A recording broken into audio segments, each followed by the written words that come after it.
Let's say that you are aware of the Scrum advantages. You want to deliver the product in short increments, delivered early, get feedback, inspect and adapt as you go so you can improve.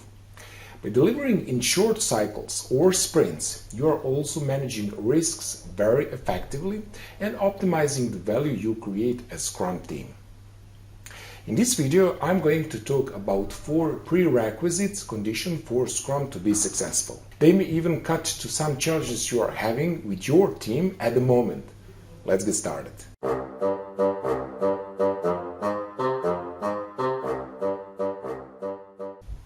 Now, the first thing you need to know is that Scrum Framework is not an approach for every single project. It's only good for projects where the end users may not know exactly what they want. If this is the case, you have to know how to elicit the needs of your clients. You also need to know how to express these needs as a set of requirements to initiate development. But the problem here is that users' requirements can be interpreted in many different ways. What if the client interprets it one way and developer a different way? It's hard to tell who is necessarily correct and what actually should be developed. So the first prerequisite is to work on a project where the end user may not know exactly what they want. Now let's move to another one. You have the constant variable changing priorities. And first of all, changes are welcome in the Scrum, but they should come from new information and not from a gut feeling of a stakeholder. However, sometimes constant changes can be a symptom of problem in the process. Badly written user stories, low-quality user stories allow a wide range of outcomes. An unexpected outcome forces stakeholders to refine what they actually wanted, sprint after sprint. So to improve your user stories, you can check your definition of ready.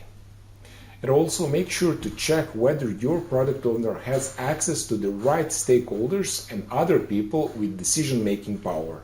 Another problem could be no time for MVP. MVP stands for minimum viable product. In this case, stakeholders are jumping from idea to idea before the product could reach the MVP-like maturity. So what can you do here? You can try to have longer sprints and use release plans. Laying out a release plan as a roadmap for your product is perfectly fine. So the second prerequisite is to accept changes based on the new information from the evidence-based management. Let's move to another one. Have access to the cross-functional team, ideally from 3 to 9 people, who can collaboratively work together at the same time, ideally co-located. So cross-functional teams are one of the key ingredients that help make Scrum teams successful and productive. Cross-functional teams have more flexibility, can reach faster to changing needs, can better handle ongoing support and maintenance. A cross-functional team has members with a variety of skills, but that does not mean that each member has all the skills. In reality, cross-functional teams not only mean that the team itself is cross-functional, but also that each team member can preferably play multiple roles as well. So you have to set team roles and responsibilities. So first you have to find a product owner who is responsible for maximizing the value of the product resulting from the work of the developers. You have to find a Scrum Master who is responsible to promote the support the Scrum team. And the Scrum Master is a servant leader for the Scrum team. The Scrum Master helps the Scrum team as well as the organization by wearing different hats.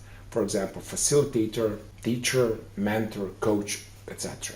And you also have to find developers that consist of professionals who do the work of delivering a potentially releasable increment at the end of each sprint. The developers are structured and empowered by the organization to organize and manage their work. The third prerequisite is to find those people.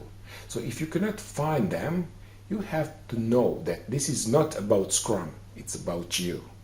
And last but not the least, get buy-in from stakeholders about how Scrum Framework helps in creating and sustaining the product.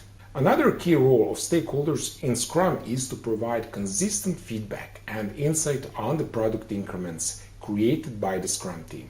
And that's it. If you got those ingredients, then you certainly have everything, at least at the starting point where you might want to try to approach to the project using the Scrum framework. If you are completely new to Scrum, if you have never run a sprint before and want to learn how to get started and you need help to get you started and set up and running, you're at the right place. I would love to hear your thoughts on this video. Do you agree or maybe disagree? Thank you for watching. I'll see you in the next video.